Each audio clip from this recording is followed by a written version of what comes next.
Now, to really understand just how far Myanmar has come and what might happen next, we turn now to law professor and Myanmar expert David Williams via Skype. He is the executive director of the Center of Constitutional Democracy at the University of Indiana. Thank you so much for your time. First off, how hopeful are you that there will be meaningful democratic change in Myanmar if the NLD is indeed the big winner in these elections? I mean, do you trust the military-backed leaders when they say that they are conceding defeat and they will accept a win by Aung San Suu Kyi's NLD party? I think the answer for now is yes, I do trust them. There's been no indication that they're going to leave the barracks so far.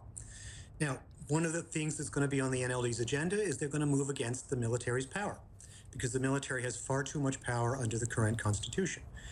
When the NLD does that, we'll then see what happens, because it makes it much more likely the military will come out of the barracks to protect their existing power. The generals, of course, under the rules, hold a quarter of the seats and, of course, the major portfolios when it comes to things like defence and security. Some people have been calling it democracy on a leash, but it is a step the forward. generals call it disciplined democracy, which is about the same thing. So do you think it's going to work? Well, not in the short term. The Constitution is very difficult to amend because it takes 75% of the legislature. But the military commands 25% of the legislature, so they have a veto. And the upshot is, we know from last summer when amendments were proposed, the military shot them down, and I expect they'll shoot down all future amendments that they don't like, especially those that go after their power.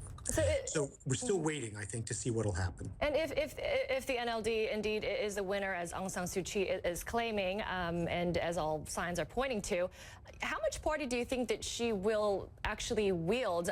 You know, we know that, as we said, she has been barred from the presidency because of this law that was apparently obviously aimed at her, that bans anyone with foreign family members from running for president. But, you know, what do you make of her comments when she said that, you know, she would be above the president? So it's a complicated situation. Indeed, the Constitution was specifically designed to exclude her in particular from the presidency. That's unjust. By all rights, she should be president at this point. She's the most popular figure still in Myanmar. Having said that, the president is the president and is chosen by legal means. And the claim that because she's the head of the party, she'll be giving all the orders, that's completely anomalous. The head of the party typically does not give the orders. The democratically chosen president does. And so part of what I'm troubled by is the extent of her assertion. Had she said, people look to me for leadership, she's charismatic, she's powerful, of course she will wield a great deal of behind-the-scenes influence, that's normal. But to say she's above the president, we've had too much of this in the history of Burma, of people claiming to be at the top of a hierarchy that is extra-legal in its nature. We've had strong men, we don't now need a strong woman. There are so many challenges, of course, you know, religious violence being among them. You know, she was promising, she said today, she promised to prosecute hate speech, but there is an ingrained antipathy when it comes to the minority Rohingyas. Do you have faith that she's going to be able to prosecute hate, that she's going to be able to bring about some sort of détente between these groups? Well, I think the answer lies not in prosecution, but in reconciliation. Even many very rational and fair-minded Burmese people despise certain Muslim groups, and it's very anomalous to talk with them because they sound one way and then all of a sudden they sound far more vicious than you would expect. And many normal Burmese people view many of the Muslims as cancers on the body politic that should be excised.